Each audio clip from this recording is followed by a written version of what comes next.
He gives me, if you've ever seen the movie Red Dragon, he gives me like Tooth Oh my. Fairy vibes. He gives me that, and I don't like him.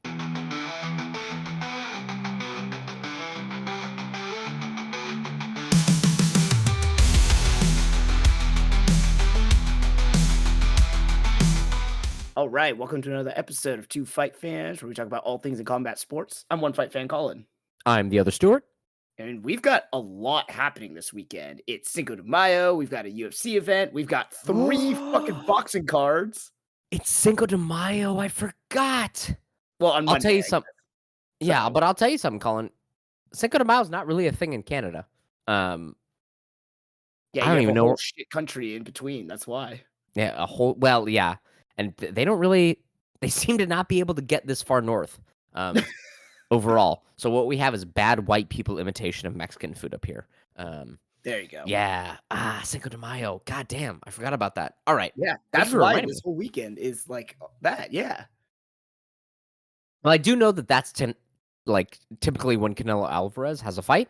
Yeah. I don't know how Naoya Inoue relates to Cinco de Mayo. I'll take your Well, word for it. But I mean, yeah. they, Or having like a pasty redheaded ginger and a Brazilian man fight in the UFC title fight or the main fight, but whatever. yeah. Yeah. But we got a lot of stuff to talk about. Yeah. Should we talk about boxing first, or should we make picks first for the UFC card? Let's make our picks first. Let's get those in. Let's do it. Okay. All right. Full disclosure.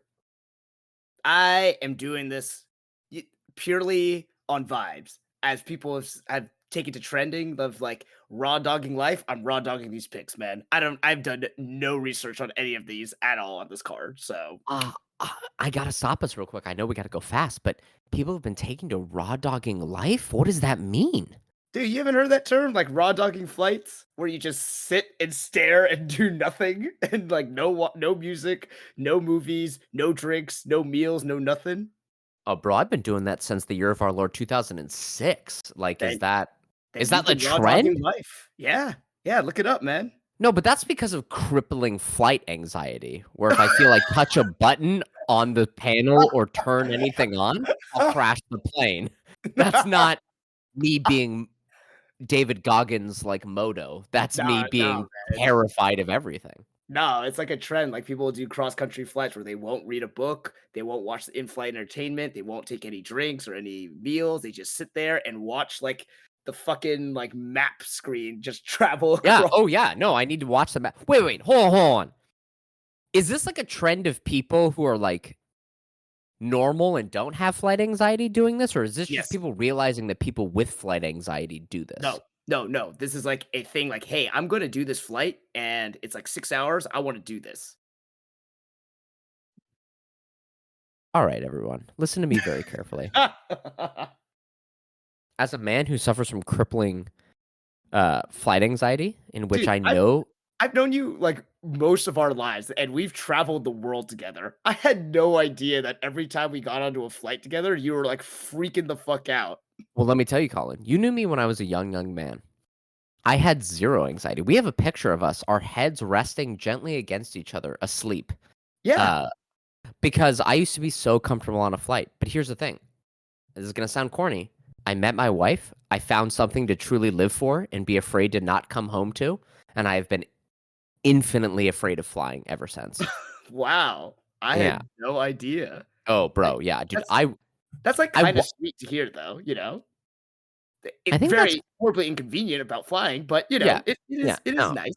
No, it is. Except when you have like a 14-hour flight to like Germany and you white knuckle it the whole way, the amount of fucking like horrible stress hormones coursing through my veins easily takes weeks off my life. Anyway, so for everyone who's like, I'm going to test myself if I can do that, listen to me very carefully, you donkey brain fools. I do this every flight. Not out of choice. I do it out of survival. And I'm doing it harder and more intense than you could ever know, because in my heart, in that moment, is a true fear of death constantly. You're doing it as some vanity glory project. Ooh, I went to the gym 100 days in a row. Why? Who cares? That's actually bad for your recovery in gym, and you're actually not going to build muscle or actually the health benefits. You're actually negating it. So you pretending like you're this cool guy because you did that, you're a dumb piece of shit. So when it comes to raw dogging life, it's overrated. We're in the year of our Lord 2025. Take an Advil. You're allowed to. Take a Tylenol PM. Take a little nap. You're not harder. And if you're training for something, what are you training for? The Visigoths to invade? That's not going to happen. Calm the fuck down. Anyway, let's move on to these fights. I just Let's had never do heard it. about this raw dogging life. And like Yeah, people man. cosplaying as someone with flight anxiety actually offends me because I wish I could just watch a terrible Melissa McCarthy movie on a like intercontinental flight, but I can't. I have to just stare infinitely without blinking at the screen of where the flight is on it, Listen, I feel a constantly little clenching bad my now. asshole. You know I what I feel a little mean? bad for bringing this up. I had no idea that you had Oh, gone this route. oh yeah, man. Yeah, man. Like I recently flew to Montreal, which is like not bad. It's only a 5-hour flight. Dude, my asshole could have created diamonds. It was so tight the whole flight. You know how much strain on your rectum 5 hours of clenching is? It's so bad for your health. It's so bad. Um yeah, so all these dudes who I assume wear like fucking bicep t-shirts and like listen to Walton Goggins, not Walton Goggins. We love Walton Goggins. David Goggins' podcast, or like think that like they're gonna be a Navy SEAL even though they're 33 and eat Taco Bell routinely. Like, fuck off, you weirdos. Let's talk about the UFC. Let's talk about the Let's UFC. all right, all right. Oh man, thank you for that. All right, Yeah. so No, we're doing our. I'm a little spiced up. That's You offensive. are. That's like being like that's like being like, "Ooh, I'm going to stay in and like pretend to have depression and just lay in bed all day." Like imagine telling that to someone with like crippling like actual clinical depression who's like, "I can't get out of bed some days and go to No, work and it's been a challenge to my life." there's a Fuck term for you. that now too. What is that? It's like bed rotting, where you just lay in bed, just scrolling on your phone or like not doing anything, like rotting away. That's what it's called, bed rotting. Hey everyone, I need you to listen to me. If you jump from like new trend to new trend, it doesn't make you that new thing. You don't like become a hardcore person and then a bed rotter and then become a thing. When you jump constantly across those things, all that makes you is a cosplayer, right? You just become someone who tries out different things because you don't have any identity of your own and you're not willing to admit to yourself that you don't have the identity that you want and do the work to figure it out. Sort your life out, go outside, go fuck yourself. Corey Sandhagen, Davison Figueiredo, Colin, what will this Let's do fight look like? it. All right.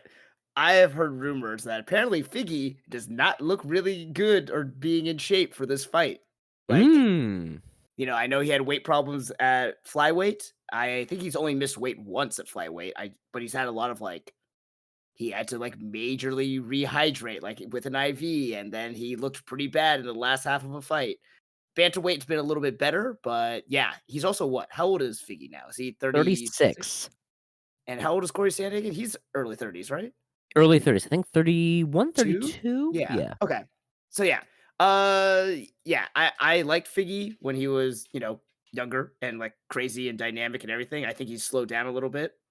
Corey Sandhagen is coming into his prime. He's a dynamic striker, very skilled, very technical. So I think if we're just going straight to picks for this main card, this main event, I'm going with Corey Sandhagen by 4th round TKO.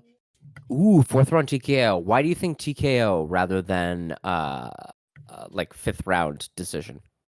I think Corey Sandhagen has shown to like not only be strong throughout the entire fight, but he can dial it up when he finds his openings more and getting his reads. And that combined with the fact that Figgy might be, not have the cardio, not have the strength to go a full 25 minutes. I think the first couple rounds will be pretty competitive, but I think he'll start to fall off that cliff on that third or fourth round. And it'll just be like easy pickings for Corey Sandhagen. I don't think he's going to like knock him out cold, but it'll be one of those where it's like Figgy's like turtling and can't really do much to defend. And then the ref will step in. Got it. Got it. Yeah. I got two questions for you about this fight overall. I'm going to read you one stat. Davison Figueiredo for knockdowns in the UFC and knockdown percentage, meaning every 5 minutes, how many knockdowns does he get, is only beaten by 4 other people. Really? Francis Ngannou, Okay. Anderson Silva, All Derek right. Lewis, and Matt Brown. Does Matt Davison Brown? figure Matt Brown? Matt Huh. Brown knocked down most people in like every fight he had. That's yeah, yeah, okay. Yeah, yeah, yeah, Yeah. yeah. No, I mean it is crazy for Matt Brown. It's also crazy for a fucking flyweight in Davison Figueiredo to do that shit. Yeah. Because we've got Francis Ngannou, Derek Lewis, probably the two heaviest hitters that have ever been in UFC heavyweight history.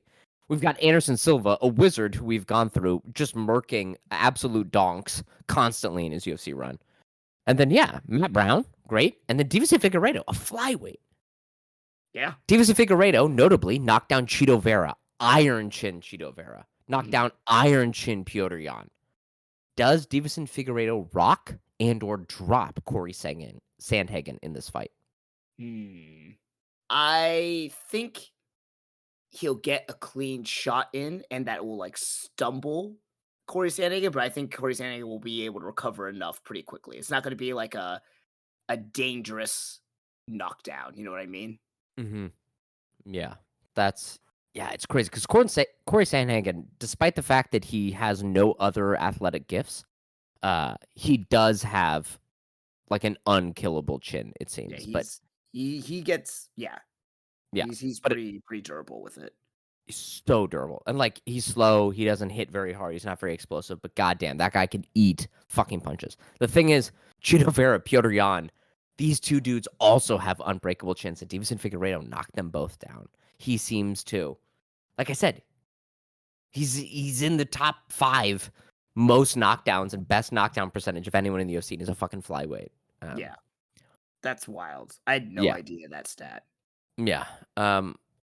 Davison Figueiredo, ever since coming up to bantamweight, has relied a lot more on his wrestling. Colin, do you think he will have better wrestling than Corey Sandhagen?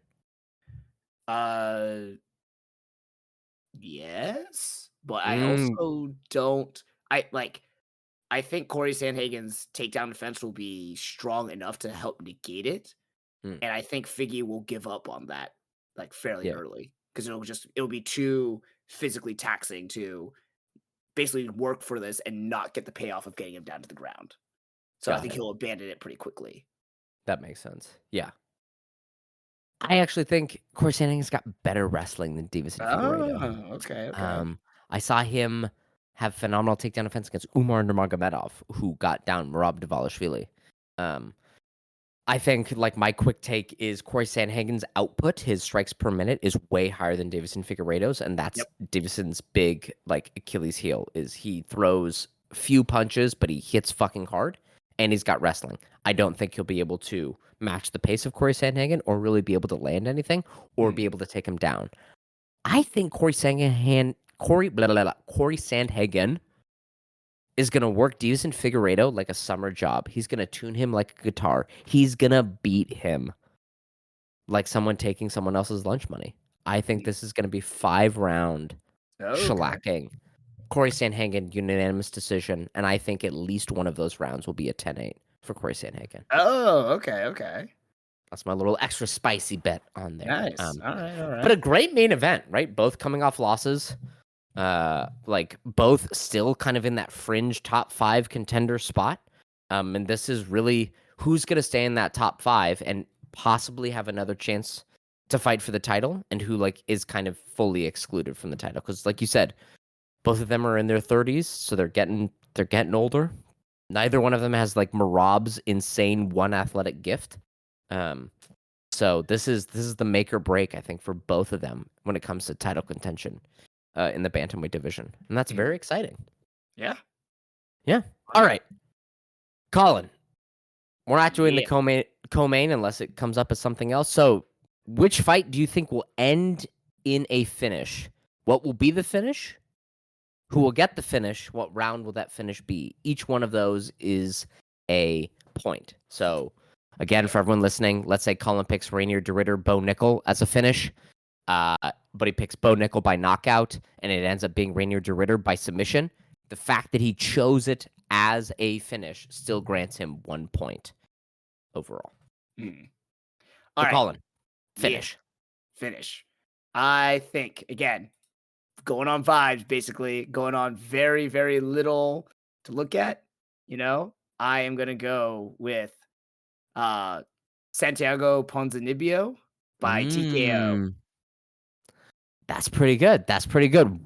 Why, besides vibes? I feel like when I think about him, he either lives or dies by knockouts. Hmm. Like he either wins or loses by knockouts. Am I wrong in that? Well, let's see. In his last few fights, he got a third round KO against Harris. Yep. He had a third round split decision against Muslim Salikov. But then Kevin Holland got a third round KO over him. Ponzinibbio got a third round KO over Morono. So does look like, Yeah. kind of getting knocked out or knocking people out is kind of the way it goes.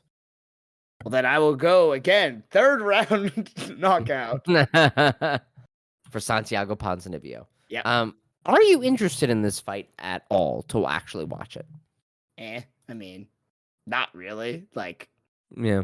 I don't really know like what's at stake for either one of these. Like I mean, do I really see either of them like making waves in the upper level in the welterweight division? Even though the No. welterweight division is pretty weak right now, no. But it's also pretty weak, so maybe then I don't know. Like, yeah, aside from heavyweight, I think we've talked about this. Like, welterweight's kind of like uninteresting, with the exception of Shavkat right now. That's it.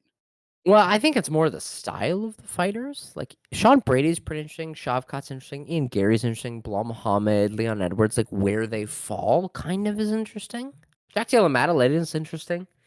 Um, but yeah, there isn't like this new tide behind them kind of Yeah. rising up. And I mean, I think what's at stake is who gets to stay in the UFC, really. Yeah.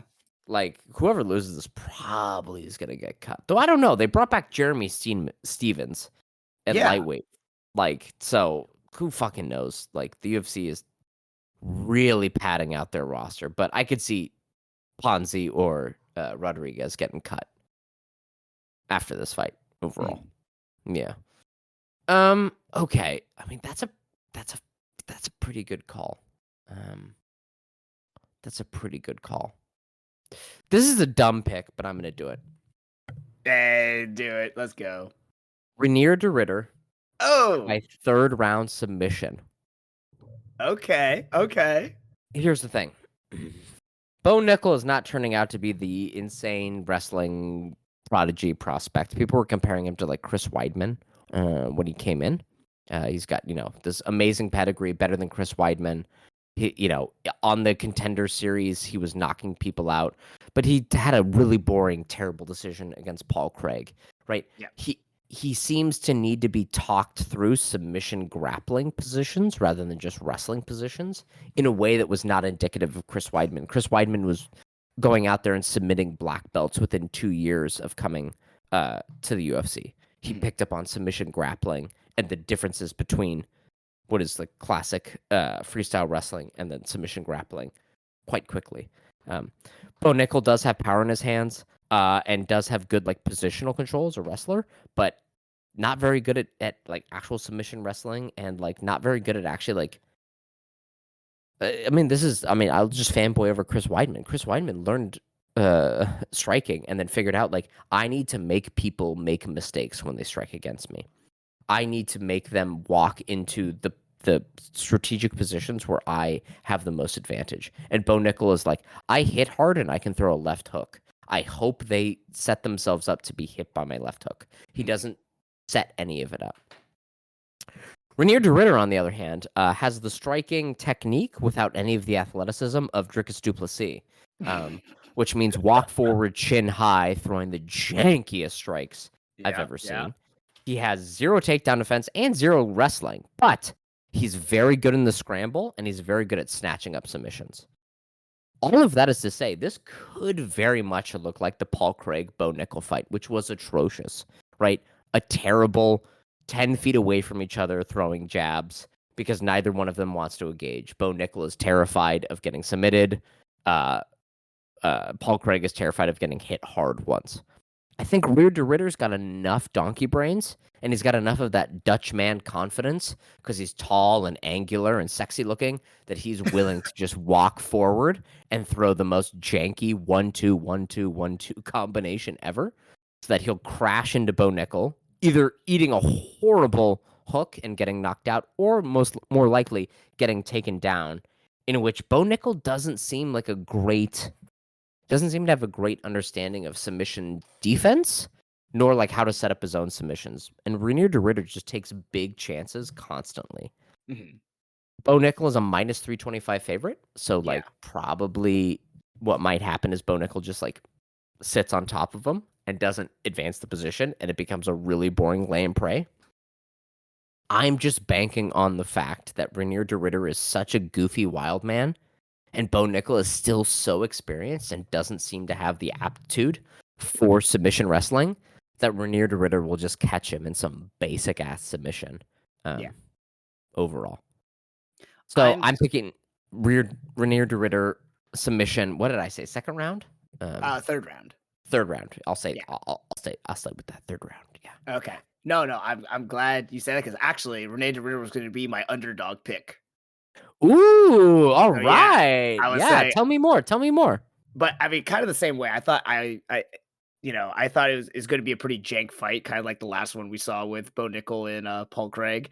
But Mm-hmm. it's kind of like you said, he kind of has enough donkey brains to be dangerous, and Bo Nickel seems to be like scared enough or like green enough that he's going to be caught by some of those things. And when things don't go his way, like he's not going to know how to deal with it.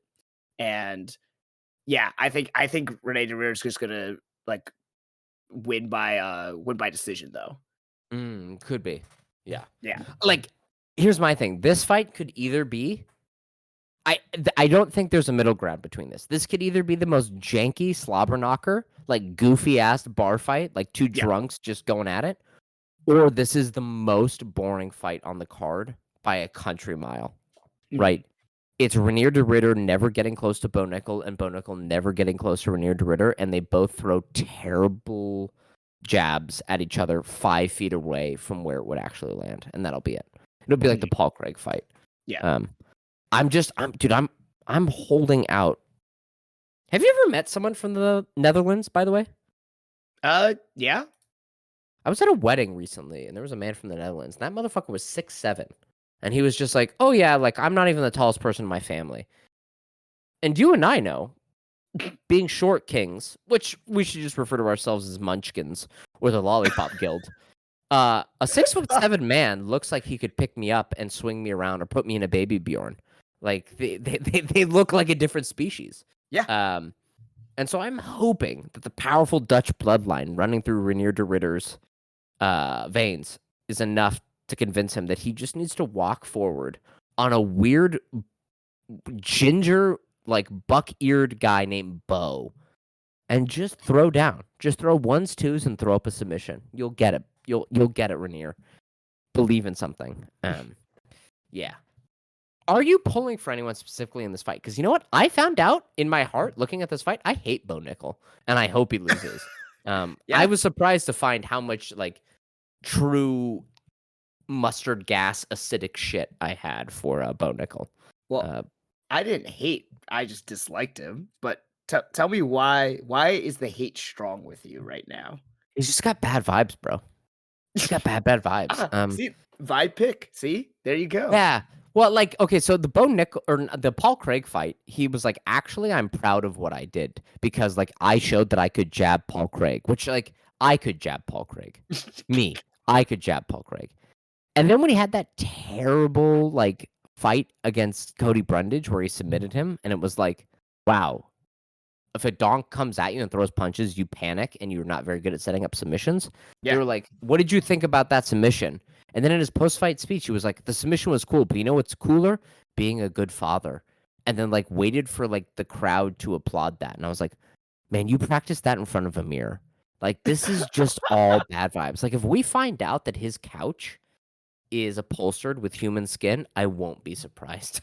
Like he just gives me bad. He gives me, if you've ever seen the movie Red Dragon, he gives me like Tooth Oh Fairy my. vibes.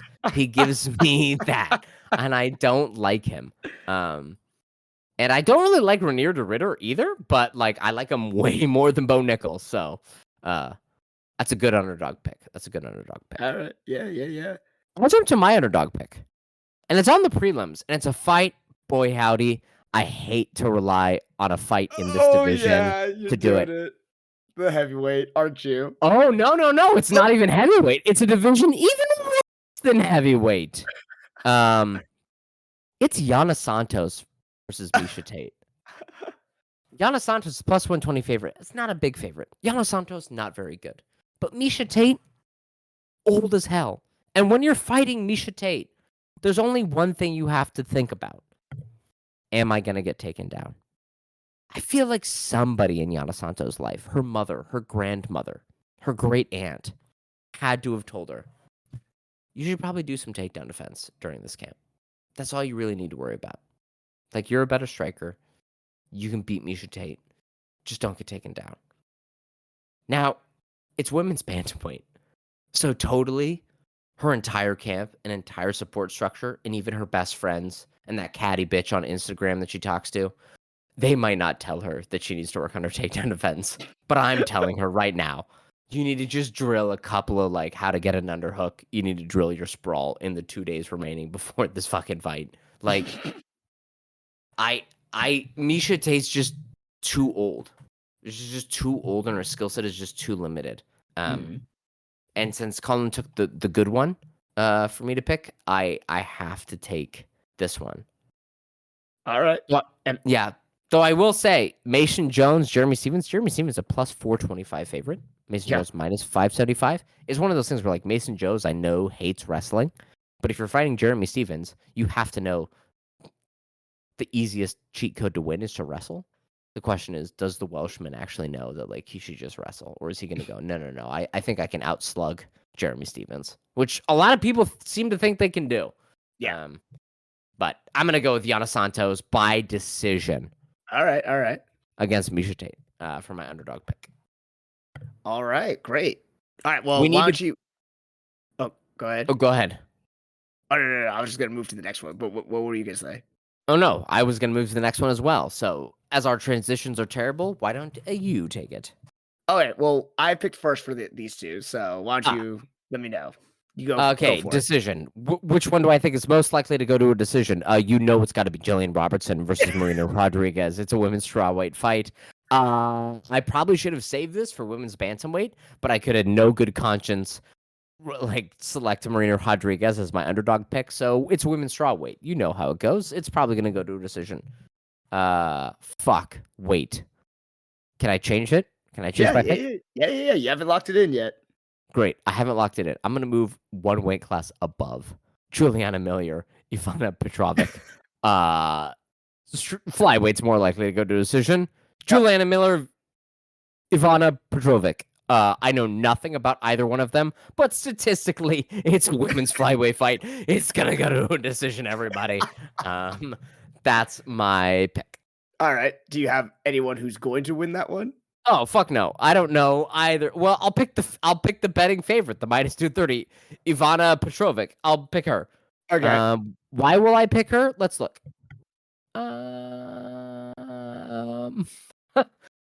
What do I know about her? She's only 7-2 and I'm picking her. Why would I do such a thing?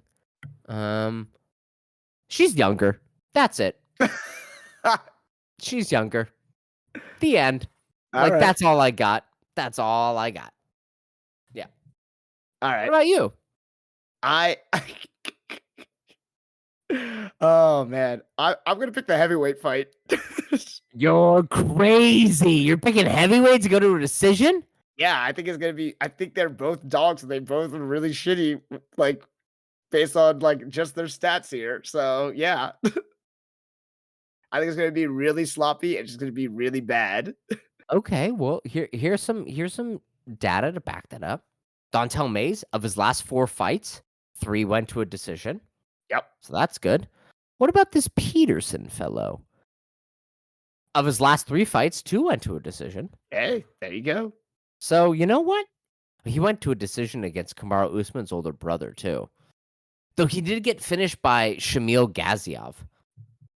Eek. You know Shamil Gaziev? Nope. The guy who looks like a morbidly obese Amish person. Um, he was in the top 15 for like a hot second at heavyweight and then immediately got booted out, which we have to remind the audience. 55% of the UFC's heavyweight roster is in the top 15. So to be kicked out of that means you're doing something wrong. And I think being a morbidly obese Amish person is doing something wrong, but that's kind of a life choice thing, and I don't want to yuck his yum overall. All right. And then, so we've done underdog, we've done decision, we've done finish, and we've done main event. That's everything, yeah? Yeah. Any other fights you want to call out on this card?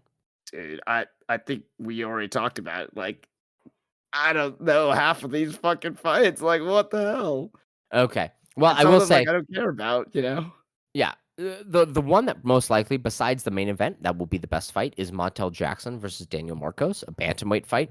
Bantamweight slaps. This is clearly to see who belongs in the top 15, and both one of these dudes, their weaknesses absolutely like reflect each other.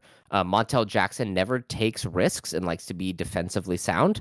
Daniel Marcos loves to take insane risks and force people out of their comfort zone. So seeing how those two will play out, I think this will be kind of an amazing like clash of styles overall. All right. Lastly, Jeremy Stevens is back. Yeah. He washed out of the UFC pretty ungraciously Mm-hmm. and then had a small career in BKFC. And Oh, now that's he's right. yeah, beat Eddie Alvarez and shit, which like I don't think that's like a sign of like him being good. It's more of a sign of like BKFC is what he's like, kind of like Mike Perry. Mike Perry can't come back into the UFC and be really good now. It's just like that is such a unique, freakish aspect of the sport that some people have a great aptitude for it. Jeremy Stevens does, but he's plodding, slow of foot, has no strategic like thought process or systematized way of like going about a fight. However, Mason Jones is not very good and loves to brawl. So maybe we'll see a knockout, or maybe we'll see a really, really bad MMA fight. Yeah. Also, like, what a weird like. Why did we need to resign Jeremy Stevens? Are there not other lightweights that are good enough to fill up this card? Mm-hmm. We have a lot of very good lightweights, right? Yeah. Why are we're spending money to bring Jeremy Stevens back, but we just talked about how they passed on the kickboxer who had beaten Israel Adesanya and Poatan. How they had passed on like is it Cedric Dumas, the like big French kickboxing like phenom that has now gone to the PFL. Right? Like they're passing on these really great fighters, but they're bringing back Jeremy Stevens. Very odd. Yeah. I love Wales. I have no real reason to like that country. I have no connection to it other than like Welsh is a cool sounding language, and they have a fucking dragon on their flag. So I'm hoping Mason Jones bodies Jeremy Stevens. Even though Jeremy Stevens shares a hometown with the man whose sperm created me. So like, you know, that's I guess I have some connection overall. But I think that'll be probably like a really bad, like a throwback to like 2008 MMA. You know, like it's just double legs and hooks, no jabs, no straight punches, double legs that immediately get stuffed, people getting tired in 10 seconds. I think that's what that fight will be. Mm-hmm. But overall, an interesting card, I think. Right? Yeah. All right. Corey Sandhagen, Davison Figueiredo, great booking. Renier de Ritter, Bo Nickel. As much as I hate Bo Nickel, this is a great like. We're finally feeding him to people that like can challenge him, which I like. Yeah. We've got an old man fighting Ponzinibbio and Rodriguez, Montel Jackson, Daniel Marcos. Like I said, best fight of the night. The other two on the main card, dude, I am really sad about the Mish Tate Yana Santos fight. I don't want to watch that. Yeah, overall, got it good, cool. Yeah, but that's not the most important thing this weekend. Colin, we have 3 fight cards this weekend. Yeah, let's get to it. And by fight cards, I mean boxing cards. Yeah, starting on Friday. Starting on Friday. Friday night, baby. Oh shit, it is Friday night, isn't it? Yeah. In New York City. Friday, Saturday, Sunday.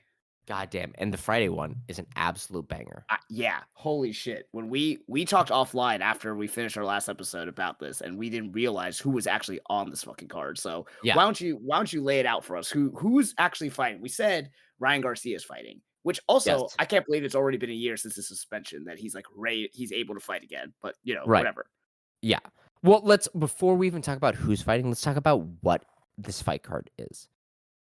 It's happening in Times Square, outside, free of charge to show up and watch this thing. Which is Now, if you're fucking watching it wild. online, yeah, well, Saudi Arabia's got, I mean, blood money and oil, which is what the blood of the dinosaurs that fermented in the ground. I don't understand science, but you get it. It's old blood money. We're talking millions of years old blood money. So they can afford this shit. It's outside in Times Square. So if you live in Times Square, shout out to my one buddy who lives in an apartment above Times Square and thinks that that's really cool, not realizing that living near Times Square is super lame. But you get to watch this fight for free looking out your window. So good for you, man. We've got 4 fights on this card, but we're only going to talk about 3 because I don't know the 4th one. So fuck that one. All right. Yeah. Main event. Ryan Garcia, after, I mean, having what can only be described as a total mental breakdown and then still beating Devin Haney in a fight against Rolando Rolly Romero. Also a fucking insane person, but who thumps like few others in this division. We've got 2 absolute batshit crazy people who are cutting out of the straitjackets who also have dynamite in their hands. This is phenomenal matchmaking. We talked about Ryan Garcia, who had just had this like historic fight against Devin Haney. Devin Haney is also on this card against Jose Ramirez. Someone else, like Jose Ramirez against Devin Haney. Jose Ramirez is a good fucking fighter. There's a chance, because it's assumed that they want Ryan Garcia and Devin Haney to win so they can have their big blockbuster rematch. Jose Ramirez has a chance of beating Devin Haney, because we have to also wonder, Devin Haney got knocked down 3 times against Ryan Garcia. Devin Haney is chinny, and Jose Ramirez can thump as well. That's an amazing 12-round fight. And then 3rd spot on this card, the only title fight on this card being not the main event or co-main event, it's Teofimo Lopez Jr., one of the most skilled boxers actively fighting, who also is the biggest head case. You thought Ryan Garcia was crazy? Brother. Teofimo Lopez is certifiably insane against Arnold Barboza Jr., someone whose style matches up so well with Teofimo Lopez that I think this is the most competitive fight on the whole card. And we get all of that shit outside in Times Square, New York City on a Friday. Goddamn. That is a boxing card. Yeah. Colin, Thank you for that. What fight are you most excited for? What are you not excited for? Like what? I mean, this dude, I'm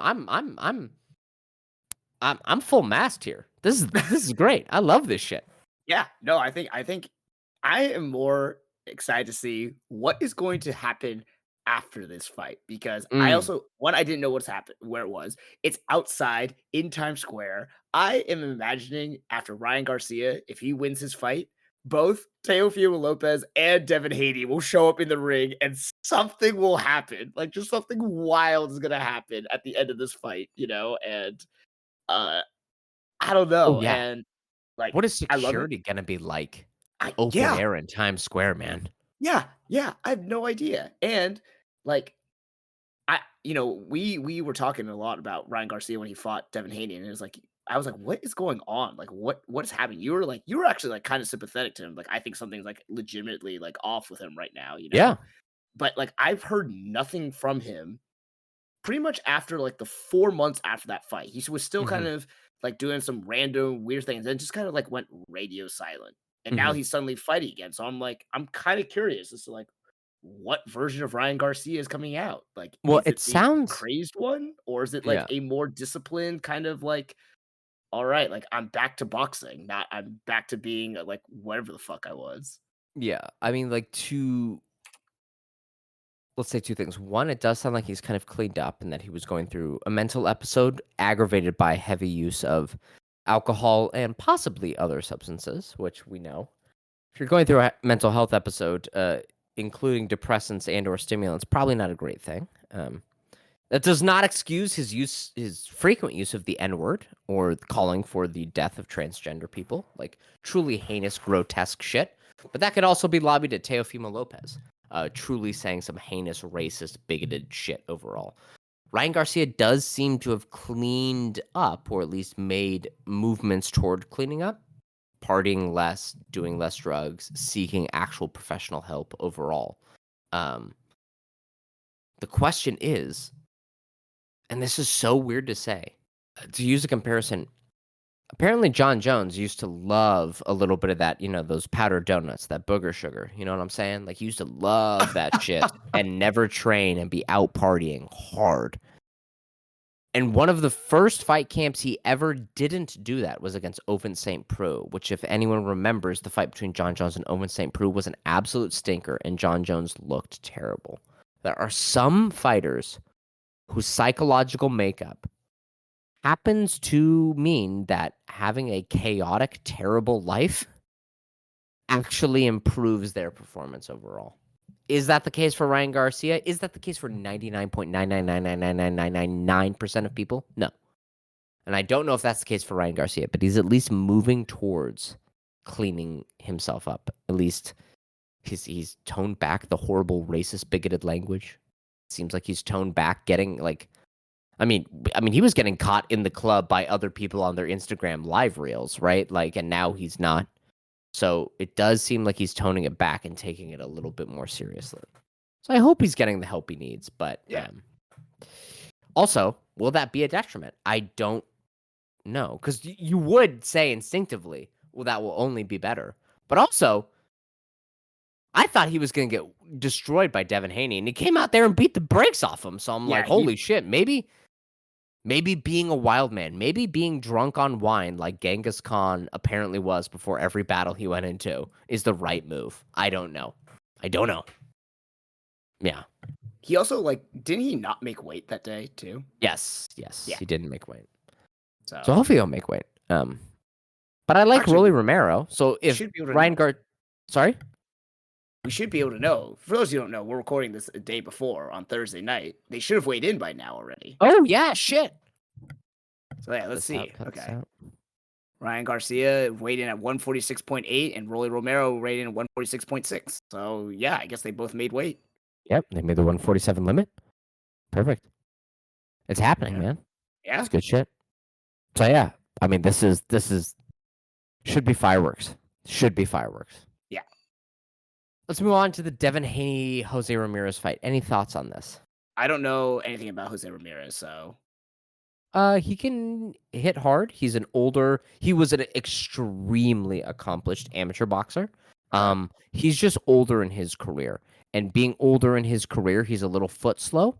And he doesn't really have great ring cutting. He used to have it, but he doesn't. I mean, he's only 32. He's not super young, but he's had 30 professional fights, 31 professional fights, but a big amateur career overall.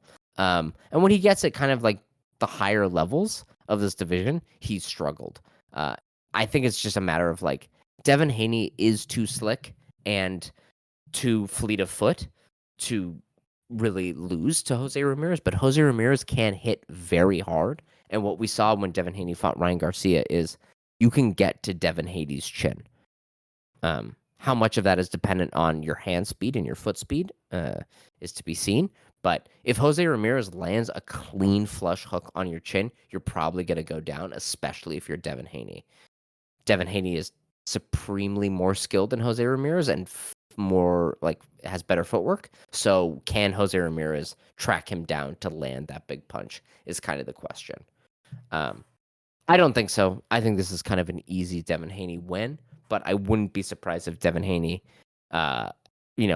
makes an error, gets caught in the corner, and then gets lumped up a bit, because that's what happened against Ryan Garcia. Yeah. All right. Teofimo Lopez, Barboza Jr., what do you know about this? What do you know about either of them? I only know Teofimo Lopez, and didn't he beat Lomachenko? Yes, for he his did. for his belt. So I saw that Lomachenko, in a fight in which his wife and his mother were actively throwing hands at each other Oh, in the warm-up room moments before he walked out to fight him.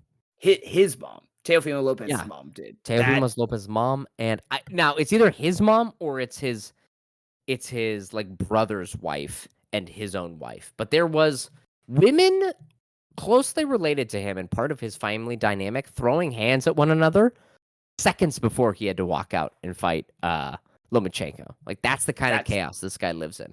that's wild. Yeah. Imagine Yeah. going through that, dude. Dude. Oh, it gives me heartburn even imagining it. I'm not built for that kind of shit. I told you I get scared on airplanes. I can't do this shit. Uh, yeah. Yeah. And then Barboza Jr. know anything about him? I do not know. A pretty good fighter. Like he's a fighter that you don't want to make mistakes against. He will again. He hits very hard. He actually has like pretty good output on his punches. Teofimo, one thing you could say about him is he's kind of like a lower output fighter. And like Teofimo often has mental lapses overall. Barboza is undefeated. He just beat Jake Catterall by split decision. Like a very good fighter overall. It's just one of those things of like, if Teofimo shows up mentally checked out like he has in previous fights, I think there's an easy lane for success for Arnold Barboza to beat him. But if Teofimo shows up like the real Teofimo Lopez who beat Lomachenko, I mean, there's almost no one in this division that can beat him. But that's why it's interesting because we have an absolute prodigy in Teofimo Lopez who's also a head case coming out to fight. And so we see which version of Teofimo shows up overall. So all three fights, phenomenal. All three fights, you could make Teofimo versus Ryan Garcia. You can make Teofimo versus Devin Haney. You can make Teofimo versus Tank Davis. You can make Devin Haney versus like you could do so much with all of the permutations of these fights, and all three are on the same card. And hopefully, there's a 70% chance of rain in New York City that day. Hopefully, it doesn't rain, but it's going to be outside in Times Square. That's kind of a cool spectacle. This should be a phenomenal card, man. I mean, this is the card of the weekend, I think, overall. Yeah, I agree. All right, we're going to blast through these other two boxing cards. There's one in Riyadh. It's Canelo Alvarez, who said he'd never fight in Riyadh, and here he fucking is for money. Fighting William Skull. Do you care, Colin? I mean, it's Canelo, so like, meh. No, But at the same, no. like, it's just like every time Who he's cares? fought, I've gotten like less interested. There is Yes. one thing; it is to unify all four belts. So, Yeah, who cares? It's I against mean, William Skull. yeah, I mean, it's still an accomplishment. So, No,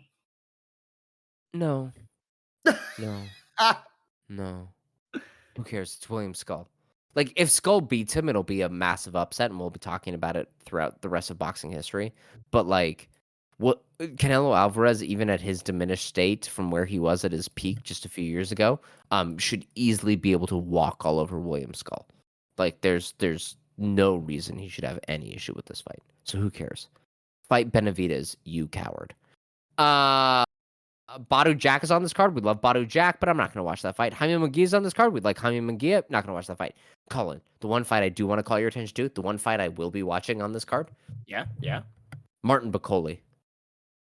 We watched Martin Bakole come in on short notice and lose to Joseph Parker, our big 350-pound guy who looked like he was wearing his boxer briefs recently. Oh Came in yeah, from yeah. Cameroon. Yeah. Martin Bakole coming in. We love watching Martin Bakole. There's nothing more endearing than a morbidly obese professional athlete who still competes at a high level, and that's Martin Bakole. He gives me hope as a fat man that one day I'll be able to do anything athletically interesting. I will be watching the Martin Bakole Ajagba fight. Yeah, because it's two fat dudes swanging bungalows, and I love that shit. And then lastly, Colin, your favorite fighter, I think, of all One of my time. favorite fighters. Not of all time, but Yeah. one of my favorite fighters. Yeah, my boy. In a way, against Roman Cardenas. I don't Now know I who have to Roman put Cardin is, but I I am excited ha for I him was to gonna say, I defend gotta put you on America. blast here, man. What do Dude, you hell, know about this? I just know that he's gonna add to the highlight knockout reel to be That's a it? poor victim. Yeah, yeah, that's all I know. Alright. Do you know anyone else on this card? Fuck no, I didn't even look at it. I just looked at it no way. Oh my god. Now it is in the United Oh, States. actually, isn't one of Inoue's future opponents also on the undercard? Well, if he decides that he wants to go to featherweight, because Inoue is currently a junior featherweight, this will be a WBO featherweight title. So Espinoza versus Vasquez. It has been rumored that if Inoue does want to go up and capture a title in another weight class, he might fight the winner of this Espinoza Vasquez fight, which is the co-main event. So that could happen. I'm looking right now. No, that's not who I was thinking. Okay, never mind. Well, there you go. Yeah. Um, Yeah, I will say like Roman Cardenas, he's 28-0, like he's a good boxer overall, but like in a way should basically stomp him in the way that Mhm. Inoue always does. Um, Colin, how are we gonna treat Inoue moving forward? Because here's my thing: I do like watching him stomp people, but at some point the stomping is going to end, and most likely he's gonna lose, or he just stops taking. He'll kind of go the Canelo Alvarez route and stop taking challenging fights. What will we do in either one of those scenarios? Well, okay, so now that he's signed with Riyadh, I think there will be more lucrative and uh high profile fights for him. Mhm, So I think we actually could possibly get a chance to see some of the fights that we have been calling for, because mhm, Riyadh has the money, Saudi mhm, Arabia will throw money at that. mhm. I do know that they're already planning to have him fight in Japan against another Japanese like undefeated fighter who's like a really like big hotshot or prospect as well. So I think that's supposed to be like a really dynamic fight. Is this Raito, Tsutsumi?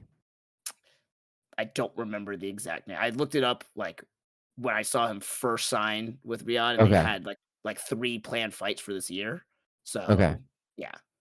Yeah, 'cause Raito Tsutsumi is fighting on that MSG card. That was the 4th fight that we, like, weren't gonna really talk about Oh, because okay, he okay. doesn't have too many, um, boxing matches overall. Like, he was still fighting in, like, the junior amateurs, in 2021. But, like, he's suspected, like, or at least he's being groomed to kind of take Inoue's place as the future of Japanese boxing in a few years.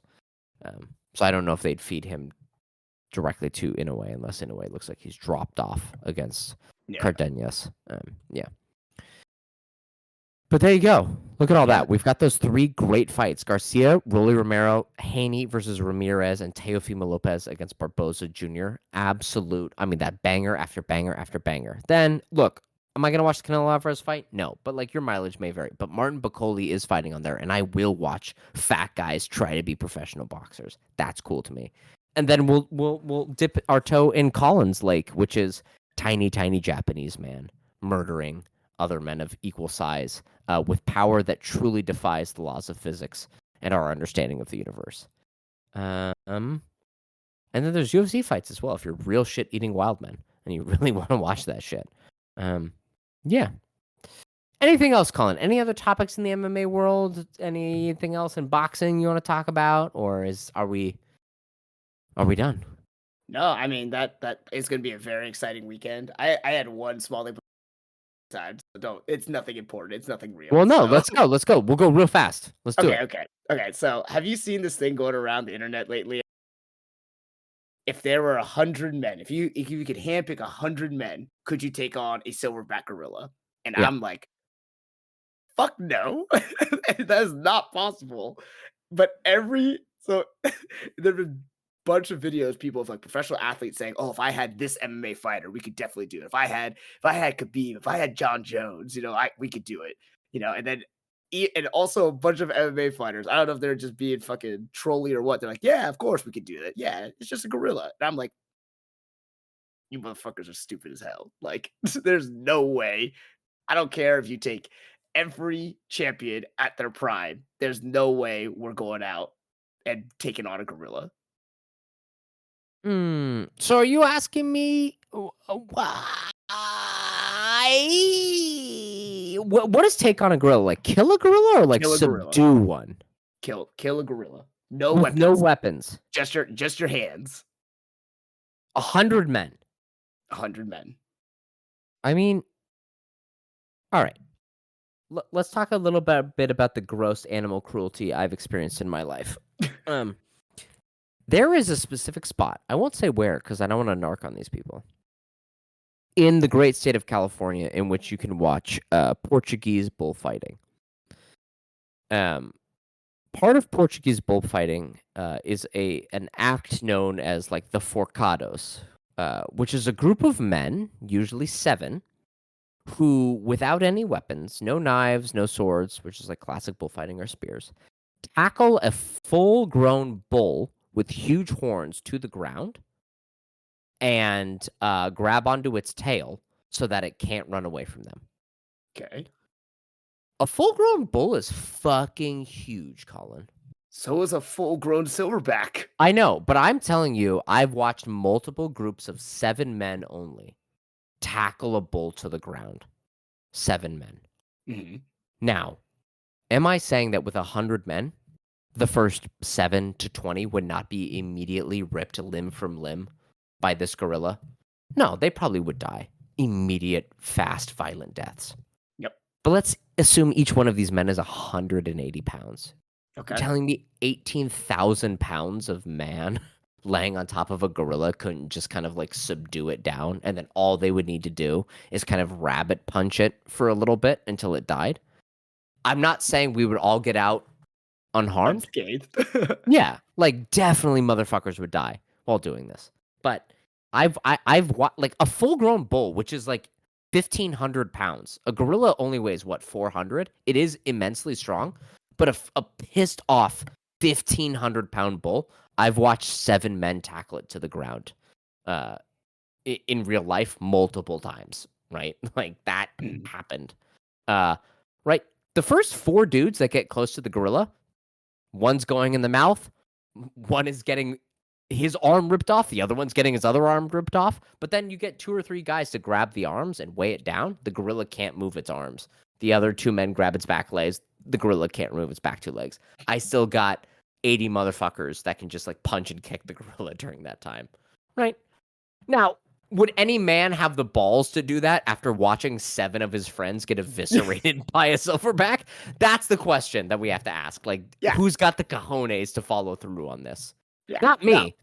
I can't even get on an airplane, right? Don't invite me to your gorilla attack squad. I'm not about it in that way. But it, like, if you could get 100 Mike Perrys, someone who does not give a shit and is willing to answer the call to violence in a moment's notice, you wouldn't even need half that many Mike Perrys to kill a gorilla. Like, gorillas are strong, but like, I mean, just imagine it this way. Like, even if you had because what, an adult man to a toddler is kind of a gorilla to a man. Like, if you had 100 not toddlers, kindergartners, but like grab onto your arms and legs, you couldn't really move. And then you just like get punched and kicked in the throat and eyes for the next 20 minutes until you die. Like, that's, yeah. No, 100 men could kill a gorilla easily. Now, not all 100 are coming out the other end of that. Right. That's not the debate. It's just like, can you have at least one person alive at the end? Yeah, definitely. Definitely. Nah, man. There's no way. You're crazy. You're crazy. There's no way. Just like you said, Bro, okay. Yeah, there's been stories about people in Indian villages killing tigers with their bare hands, and it's been like 10 dudes. Like, it happens. Yeah. You just have to have the balls to run at a silver. Like, that's the hardest part is running towards the silverback, being ready to fight it, right? And then not being the first dude to get up to him. Because the first dude is getting turned into barbecue sauce by the gorilla. Right? Yeah. Like, yeah. And the moment that happens, everyone seeing that is gonna go, Hold on. Yeah, like maybe, right? The psychology of that maybe, but also at the same, I mean, like in watching these bullfights, there's been moments because the way that they subdue the bull is one of the forcados lets the bull ram him with its head, and he grabs around its neck, and then like obviously if the bull can't throw him off of his head, which sometimes you do see them like fucking cartwheel through the sky, and then they gotta regroup because they're like, oh shit, that dude got tossed, but 9 times out of 10, he eats that really hard shot and grabs onto the head of the bull, right? Kind of like in a guillotine. The bull's neck is not strong enough to keep routinely lifting like a 180-pound man. And so Mhm. then it tires out, and then the other 6 dudes grab onto its legs, and then it can't kick hard enough to throw off a 180-pound man, right? And it tires itself out, and then it falls over. It'd be the same thing for a gorilla. The issue is just like the first 2 or 3 people that show up before everyone's been able to mob on them are going to die. Like, we have to give them some smelling salts and some meth and be like, this is for the honor of your bloodline. And then they have to run forward. Um, but like 100, I mean, again, 180 pounds, you times that by 100, you have 18,000 pounds of weight. A gorilla would just like suffocate to death. Like, it would die. And so it's just the first few people that have to die for us to all dogpile on top of the gorilla. Yeah. No, this is a crazy question. This is a crazy question. Like, Ah, now, 10 dudes fighting a gorilla? I could see a gorilla killing 10 dudes, but another 90? Also, like, gorillas don't have, as far as I know, like, good cardio. Like, they're not there out doing road work, you know? no, Like, no, they're they're not, definitely not. yeah, they're not working on their, like, hand speed and their footwork. So, like, I'm pretty sure we could get them. Um, yeah. Now that's not as crazy as I've talked to adult men who have also said like they could beat a gorilla in a one-on-one fight or a black bear in a one-on-one Yeah. fight. Yeah, That yeah. shit's crazy. When dudes think that, where you're like, no, that's not correct. In this vein, we're gonna do this very quickly because I know this is a huge topic that is on like 10,000 dumb podcasts. Colin, what is the largest animal by weight you think you could take in a fight one-on-one? Largest animal by weight that I Yeah, could that you could take. take in a fight. Yeah. And like, don't do the stupid shit like I could take a giant tuna because it would die on dry land. Like, No, no, no, no. honor the spirit of the question. Dude, I couldn't even catch a giant tuna, dude. Like, I'm not reeling that shit in. Like, are you kidding me? Yeah. Um, hmm. Dude, we as humans evolved to not use our physical abilities, whereas every other animal did. Like, Hmm. our greatest strength is our brain, and Yeah. most of our brains not very good. So, Yeah. They're dumb as uh, shit. yeah, dude, I don't know. Like, what? I don't know. What could I take? I know Everything what I you could think, take. everything I think of is like that shit could fuck me up like real bad. Like Yeah. I'd have a chance, but it's also like, No, I got one for you. You ready? all right, tell me. This animal weighs between 50 and 100 pounds. So let's say Okay. this motherfucker's 75 pounds. Big boy. 75-pound pit bull? Fuck you up. Right good, right? Yeah, yeah, yeah. This one, you'd beat the bejesus out of it, Colin. Okay, okay. I'm talking about the emperor penguin. You'd box that fucker up like a weeble wobble. You know what I'm All saying? right, Yeah. all right. You know, I I just thought of uh, one. I thought of one all actually. right. One of those giant like tortoises. Ooh, how yeah, that's well, like, could you actually hurt it? Because you'd probably break your hand on its shell, right? Well, I'm not saying punch through the shell. I'm saying like, you know, try to Choke it time it out. so it's like its little head pops out and just like whack-a-mole that shit. Ooh, yeah, they can weigh as much as 900 pounds. You know what? Yeah. That's right, Colin. I think you got it. I I think you got got it. That probably is the heaviest animal that a Yeah. human could take one on one. Yeah, ain't chasing me down either, you know? Yeah, no, it's not. And it's got a long neck. I'll guillotine the fuck out of that guy. There you go. Not Yeah. a snapping turtle, a fucking tortoise. No, no, yeah, a snapping turtle will mess you up. Yeah. Okay. So emperor penguin or snapping turtle? Is any reptile bigger than like 100 pounds that isn't a tortoise? Like a Gila monster or a Komodo dragon? You're Oh, donezo. yeah. No, no, Yeah. no, no. And Yeah. There's the one of some of those are like the Komodo dragon is just like, I'm not gonna like attack at you. He's like, I'm just gonna bite you until you like die because you're poisoned now or like yeah, you're like exactly. rotting. Like Yeah. that would suck. Well, even like big domesticated house cats, like I don't know if I could kill one. They'd probably fuck me up good. They'd like rip my jugular out. Yeah. All right. That's actually good. A giant tortoise truly is Yeah. probably the heaviest you could do. Yeah. And then like for size and stature, because I was also thinking like, could you take on like an ostrich? I think it'd be pretty hard. Hell no. Yeah, an ostrich kick the shit out of you. Yeah. Yeah. All right. There you go. The most someone could ever think that they could beat in a one-on-one fight is an emperor penguin punching it like a weeble wobble, or being a silly goose jumping that gilly on a giant tortoise. A giant tortoise, which for some reason, every giant tortoise in my mind's name is George. And so I just imagine choking out 300-year-old George. Yeah. But yeah, anyway, 100 men could, 100 men, I mean, like you just said, humans evolved to be pack hunting animals. 100 men could easily kill. 100 men, you didn't even need 100 men to kill a woolly mammoth or a woolly rhinoceros or a saber-toothed tiger. Like, you only needed like a dozen. So you could easily do 100 men versus a gorilla. You could do 100 men basically against any animal, and 100 men would probably win just because of the numbers. Right? Like, is there any land animal that 100 men couldn't beat? No, I don't think so. No. Like, because what apex predators are there? Maybe a polar bear would fuck them up, but like that's, you know, An elephant? nah, because you could grab their legs. Elephants aren't like nimble. You just like grab their legs and trip them over. And once an elephant falls, it's donezo. Right? Right? Because that's all you're trying to do. You're just trying to get the animal to lay prone and not be able to get up, and then you can just like punch and kick it while it's down there. This is a morbid conversation to have, but like that's about it. Like, yeah, 100 is a lot. 100 is a lot of people. And like humans are not small animals, right? No. So, but yeah. All right, everyone, go out, punch an emperor penguin, get a giant tortoise to submit. Watch boxing this weekend. Watch UFC in Des Moines. It's a good weekend for fights, and yeah, just remember that, like, yeah, man, dude. Humans hunted to extinction mammoths, saber-toothed tigers, and woolly rhinos. We could take on a silverback gorilla. Now, the first 5 of you that get there will die, but that's a sacrifice we're willing to take. This has been 2 Fight Fans podcast. I'm 1 Fight Fan Stuart. I'm the other Colin.